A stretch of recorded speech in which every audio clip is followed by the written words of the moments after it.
Madame, Monsieur, bonjour, bonsoir. Vous regardez Info Pacifique. Voici les titres. Le directeur général de la police nationale d'Haïti, Léon Charles, dément toute implication du Premier ministre haï dans l'assassinat du président Jovenel Moïse. 23 interpellations, 24 mesures conservatoires, dont 4 isolements, 7 mandats d'amener et 4 avis de recherche émis, 10 perquisitions, 27 auditions effectuées dans le cadre de l'enquête sur l'assassinat du chef de l'État, selon Léon Charles. Reynaldo Corvington et Gilbert Dragon ont été arrêtés le 14 juillet suite au décès tragique du président Jovenel Moïse. Des armes et des munitions ont été récupérées lors de la perquisition de leur domicile, selon la police. L'IGPPH a mis en isolement Dimitri Hérard le 14 juillet dans le cadre de l'assassinat du président Jovenel Moïse. La Confédération des travailleurs haïtiens CTH rend les unités chargées de la sécurité du président Jovenel Moïse responsables de son assassinat. Les funérailles de l'ex-secrétaire général de la CTH, René Préville-Joseph, seront chantées le 17 juillet au Parc du Souvenir à Tabar. Les 7 passagers de l'autobus sans souci kidnappés le 14 juillet ont recouvré leur liberté jeudi matin, selon le manager Tessieux Gentil. Report au 17 juillet de la conférence de la commission de recherche d'une solution haïtienne à la crise en raison d'un problème local. Restez avec nous, nous revenons. Comme annoncé en titre, Madame, Monsieur le directeur général de la police nationale d'Haïti, Léon Charles, a formellement démenti les informations relatives à une éventuelle implication du Premier ministre haï dans l'assassinat du président Jovenel Moïse. Monsieur Charles a indiqué que les suspects interrogés n'ont pas fait de révélation en ce sens. Il s'est encore exprimé sur le crime du 7 juillet lors d'une conférence de presse le 15 juillet à la direction générale de la PNH. Il a rappelé que des agents étrangers, dont ceux du FBI, contribuent à l'enquête. On l'écoute.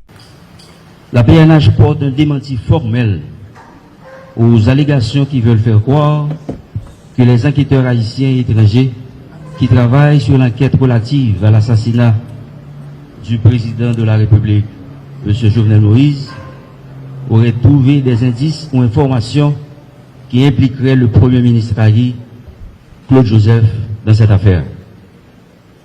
Le commandant-chef va faire un bref rappel des activités qui se sont déroulées dans le cadre de cette enquête. Le 7 juillet 2021, la PNH a été informée qu'un groupe d'individus a pénétré la résidence privée du chef de l'État haïtien, son Excellence M. Jovenel Moïse.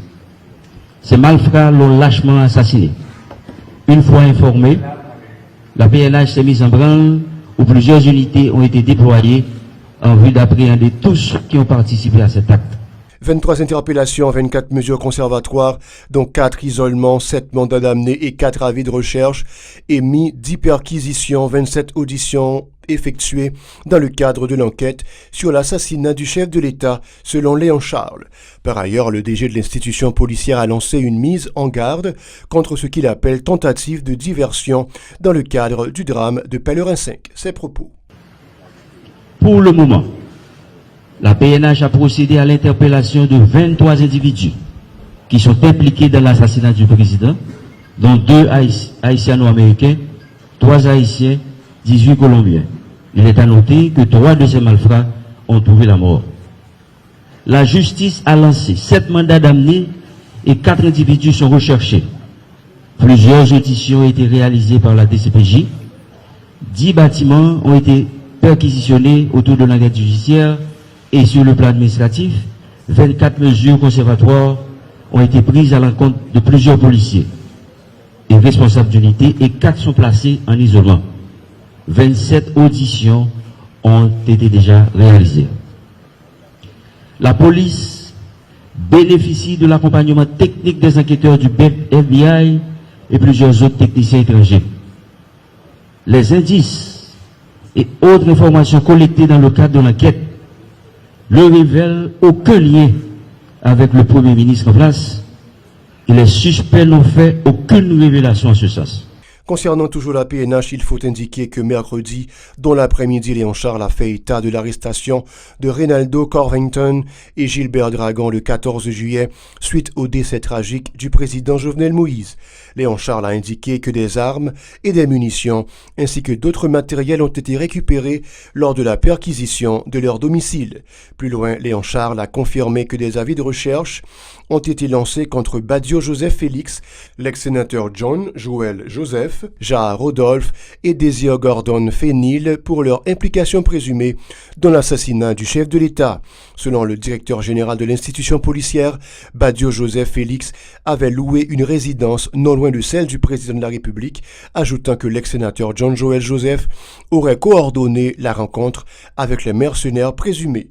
Il faut aussi souligner que l'IGPPH a mis en isolement Dimitri Erard le 14 juillet dans le cadre de l'assassinat du président Jovenel Moïse.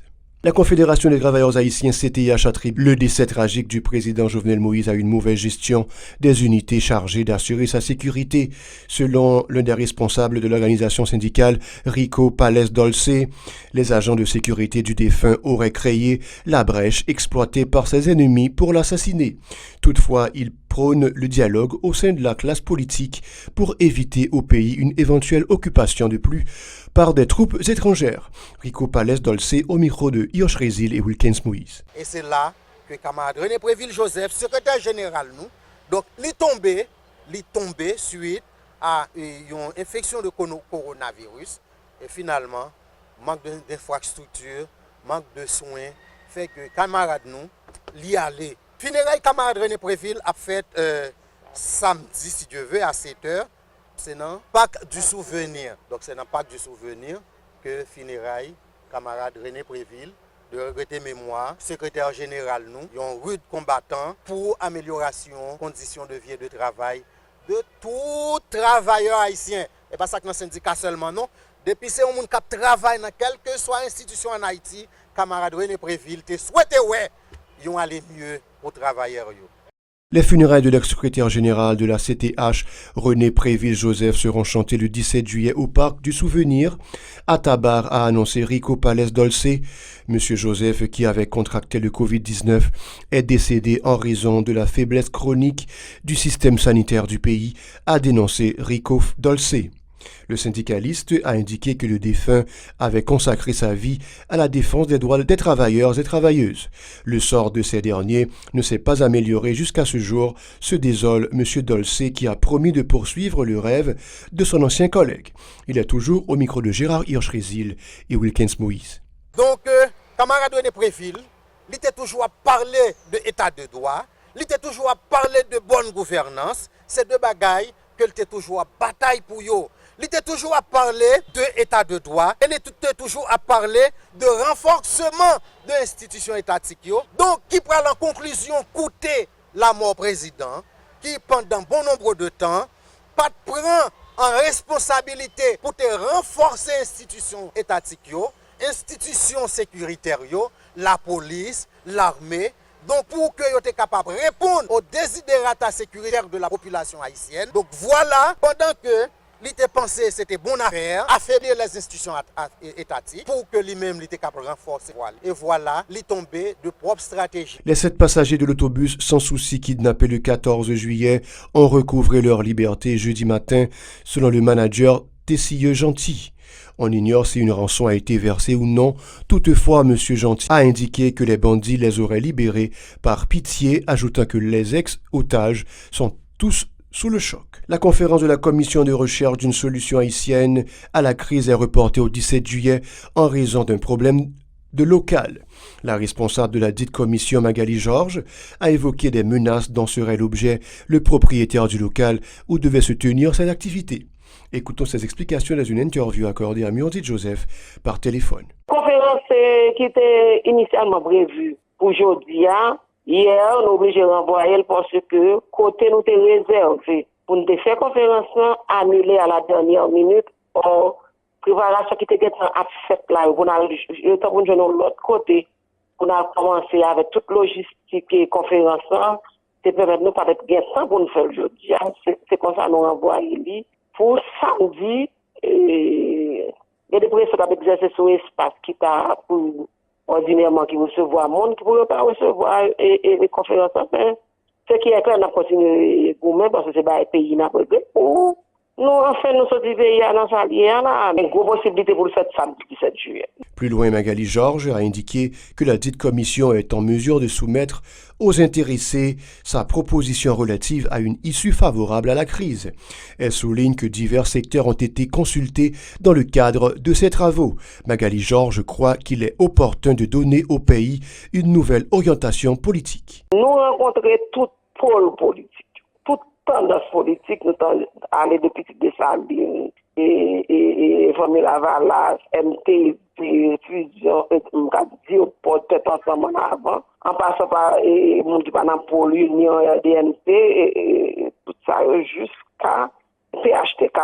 Nous rencontrons les organisations de la société civile, organisations populaires et de base, organisations femmes, syndicats, socioprofessionnels et les églises. Nous rencontrons tout et nous sortis avec une proposition. Et comme ils ont cherché consensus autour de nous, nous avons cherché consensus pour nous connaître qui ça nous voulait pour le pays.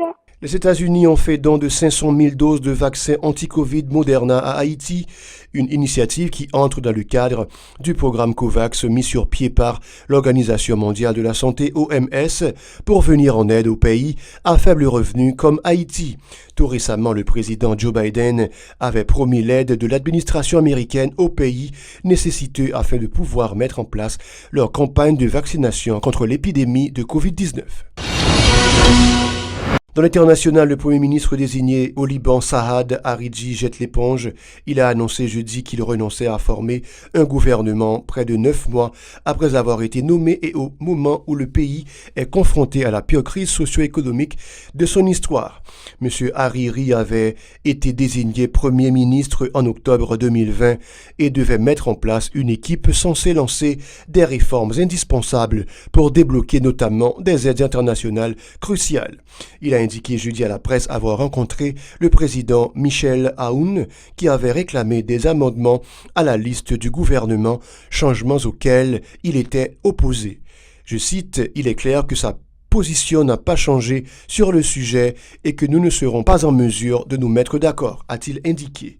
Ces derniers mois, les deux hommes ont plusieurs fois affiché leur désaccord, notamment au cours d'une passe d'armes publique en mars dernier, après une énième rencontre qui avait viré aux accusations acerbes. C'est tout, madame, monsieur. Je vous invite à rester branché à la Télé Pacifique pour la suite de la programmation.